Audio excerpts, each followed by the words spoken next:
Dear colleagues, today, close to 10 years after the accession to the European Union of Cyprus, the Czech Republic, Estonia, Hungary, Latvia, Lithuania, Malta, Poland, the Slovak Republic and Slovenia, we meet to commemorate this truly historic event. It has often been pointed out that our collective project, our European Union, is a dynamic one. The enlargement policy is perhaps one of the best exponents of this. Today, it seems difficult to comprehend that just about a decade ago, only about half of our number were seated around the EU table. The accession of the 10 in 2004 and the 3 subsequent accessions of Bulgaria, Romania and Croatia, which we have witnessed since then, has expanded the Union from 15 to 28 member states. Today, our combined population numbers well over 500 million people. This unique achievement embodies much of what the Union stands for: the overcoming of centuries of conflict, the transcending of former division in Europe, and our will to build a common future based on cooperation, solidarity, respect for diversity, and mutual understanding. As the European Council stated in the Athens Declaration in 2003, during the previous Hellenic presidency, accession was and is not merely a treaty between states, it's a new contract between our citizens with mutual commitment. Granted, there were some who held concerns that the accession of so many new member states would cause difficulties for the Union and negatively affect institutional decision-making. I am very happy to note that this concern and misgivings have by and large proven exaggerated or ill-founded. The transition from 15 to 25th and then to 28 with the accession of Bulgaria, Romania and Croatia has turned out remarkably well. The very fact that the presence of all our countries here today seems so completely normal that most of us probably take it for granted without further reflection is actually a very clear indication that enlargement really is a true success story. It's also important to recall and recognize the dedicated, often profound efforts undertaken by the 10 candidates and the 3 others after to qualify for Union membership. As we all know, compliance with the principles of freedom, democracy, respect for human rights and fundamental freedoms, and the rule of law are key requirements laid down in the treaty. The Copenhagen political and economic criteria have to be fulfilled. The requirements for EU membership are not easy. They require time, efforts, dedication, and political will. The necessary reforms are, however, essential for ensuring that new members will be ready to take on fully not only the benefits of membership, but also the obligation this entails. This process, arduous as it may be, benefits not only the Union and the new member states, but ultimately all European citizens. Enlargement remains a key policy of the European Union. It continues to promote peace, democracy and stability in Europe and allows the Union to be better positioned to address global challenges.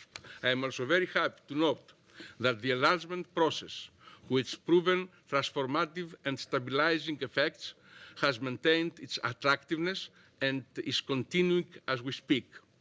In the 10 years which follow the 2004 enlargement, the Union has not only had the pleasure of welcoming 3 more new members to its ranks. The Union has also faced many grave difficulties, notably the global economic crisis and its consequences for Europe. Any lingering doubts about the Union's ability to emerge stronger from these difficulties and pursue with renewed, vigorous and historic mission should not affect our perception of enlargement, which has proved beyond any doubt to be an asset for the Union, both for new and old members. What was stated about our Union when the act of accession of the 10 candidates was signed in Athens in 2003 during the previous Greek presidency still holds true and seems as important today as it did then. United in diversity, we proudly remain a community of values founded on the principles of freedom, democracy, and the rule of law. Our Union is committed to furthering respect for human dignity, liberty, and human rights. We strive for tolerance, justice, and solidarity. We also remain committed to facing up to our global responsibilities, support conflict prevention, promote justice, and defend global stability. Our commitment to developing even deeper ties and sharing the future of this community of values also extends to neighbors beyond our own borders. I would like to end by pointing out one of the most important lessons learned from our shared history.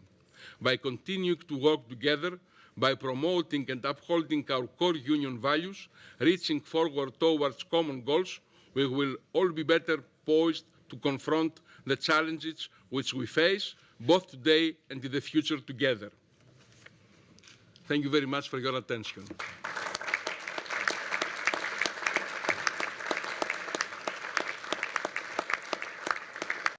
Mr. Vice President, the floor is yours now. Ministers, ladies and gentlemen, colleagues, it is for me really a great pleasure to be here today to mark the 10th anniversary of the European Union's biggest enlargement ever, an event that has transformed Europe for generations to come. 10 years is long enough for the assessment of this landmark decision and the achievements linked to this decision. On the one hand, this is a natural and positive trend. It testifies to the fact that the enlargement policy has worked and the 10 countries that joined in 2004 are well integrated.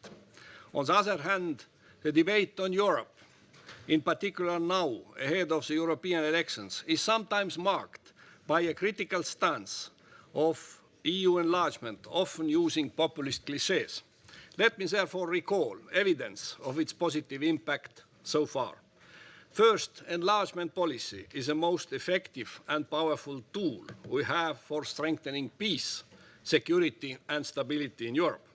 It is about building close relations between nations, citizens, companies in such a way that war will no longer be an option in the future. In this context, the truly historic meaning of the 2004 enlargement resonates today with fresh relevance as we witness with growing concern political developments eastwards of the EU borders. Where would Europe be today, and in what shape, if the 8 countries in Central and Eastern Europe has not joined in 2004 and had instead drifted away after the fall of the Iron Curtain? A gloomy scenario indeed that has luckily not materialized. The 2004 Big Bang enlargement, as well as the successive accessions of Romania and Bulgaria 2007 and Croatia 2013, have further strengthened the stability and security of the whole continent. These are historic achievements for which the European Union can be rightly proud, and it is no surprise that the role enlargement plays in keeping Europe stable and peaceful was reflected also in the Nobel Peace Prize awarded to the European Union in 2012. And this aspect of the enlargement policy is still very much relevant.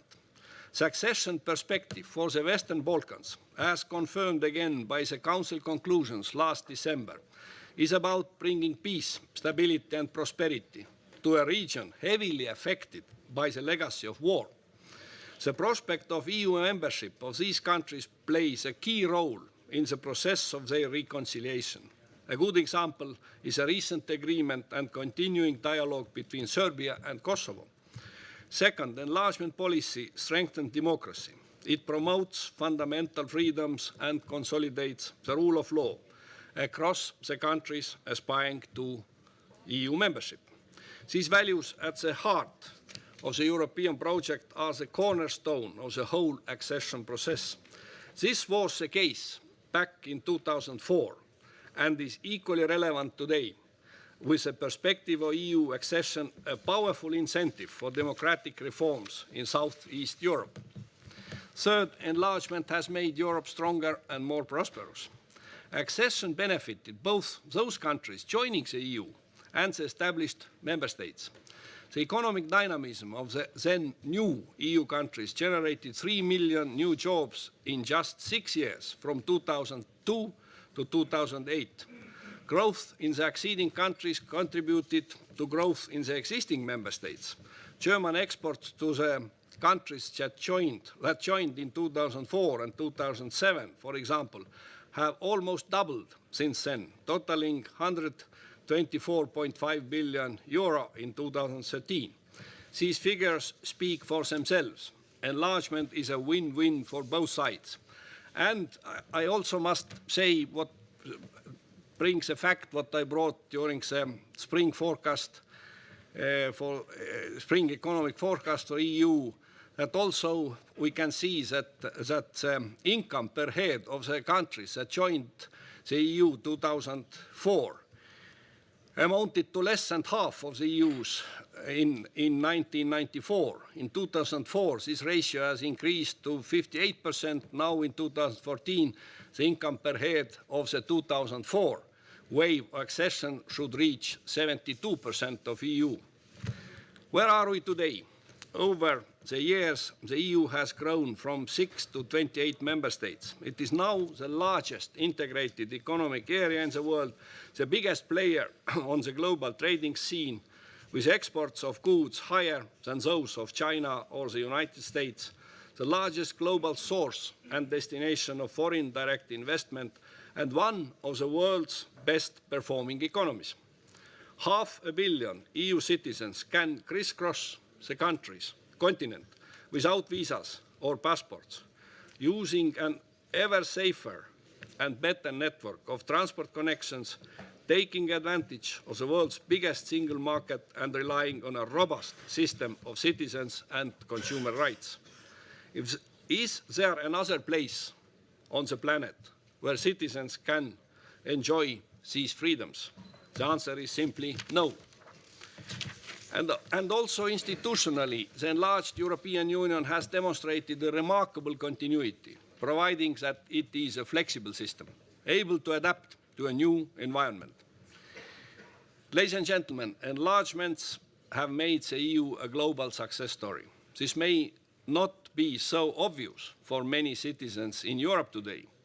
As shown by the results of the latest opinion polls, on average, only 36% of EU citizens support any further enlargement of the European Union.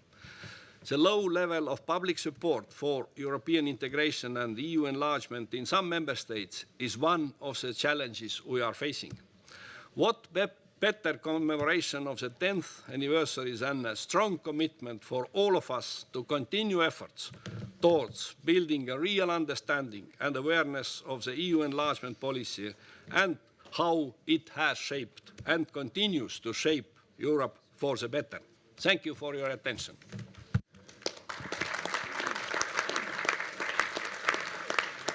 Thank you very much, Mr. Vice President. 10 days before the European elections, the celebration and the commemoration of the biggest enlargement of the European Union is a very tangible part of the new narrative needed for the new European generation. It's our duty as the General Affairs Council to elaborate this new story about the European future and perspective.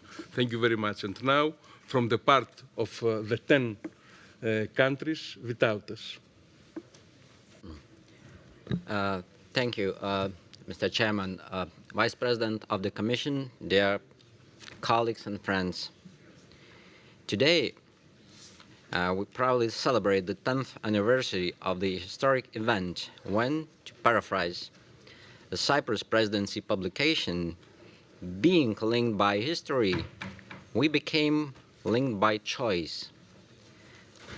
The 10 member states, Cyprus, Czech Republic, Estonia, Hungary, Latvia, Lithuania, Malta, Poland, Slovakia, and Slovenia came from very different places, but all the dramatic experiences of the 20th century. For many decades, Europe was a dream of peace and freedom, democracy and openness. The symbolism was powerful enough to make our countries put aside old controversies and start implementing difficult reform agendas. Our country's integration success combined with the EU openness culminated in the Big Bang enlargement 10 years ago. The enlargement expanded the area of freedom, democracy, and prosperity in Europe. 10 years of membership is a completely different period of development for Lithuania and other 9 states in qualitative terms. It strengthened our states and societies. However, once we became EU members, we experienced that Europe was more of hard work than a dream. Hundreds of working groups and endless legislative is a complicated matter, but it has an important purpose. Coordinated work produces compromise and real results for all states and European citizens. We see it from the benefits of a single market to such issues like higher standards for consumers.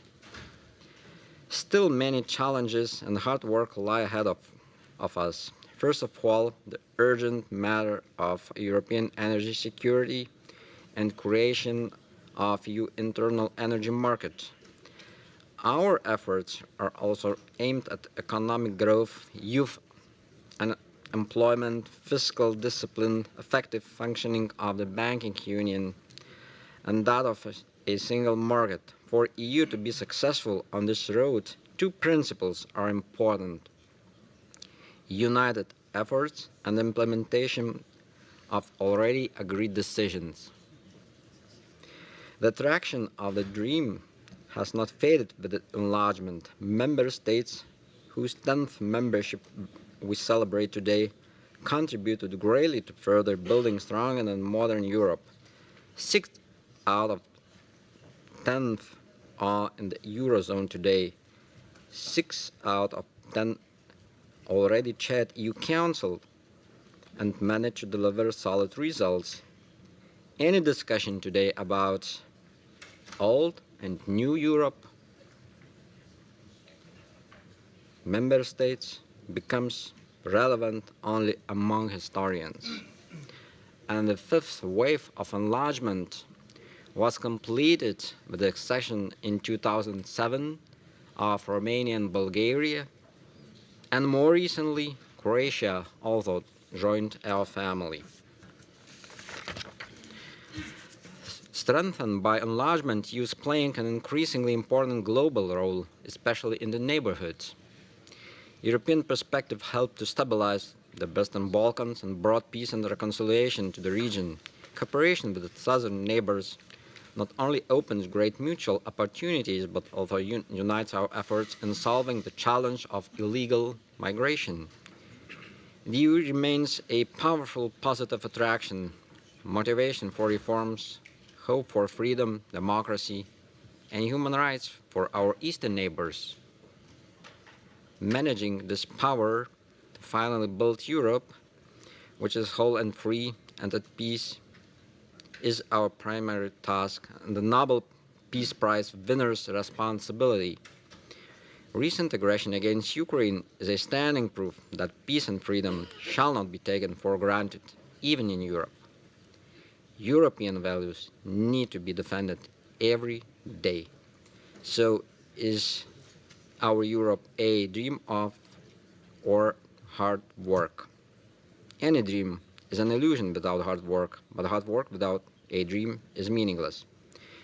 In the last 25 years, we witnessed many dreams coming true, from the twin fall of communism and Berlin Wall to the Big Bang EU enlargement that made Europe stronger and better equipped to fight challenges and crises and promote European values. And we shall continue working hard and never give up on our dream. Thank you.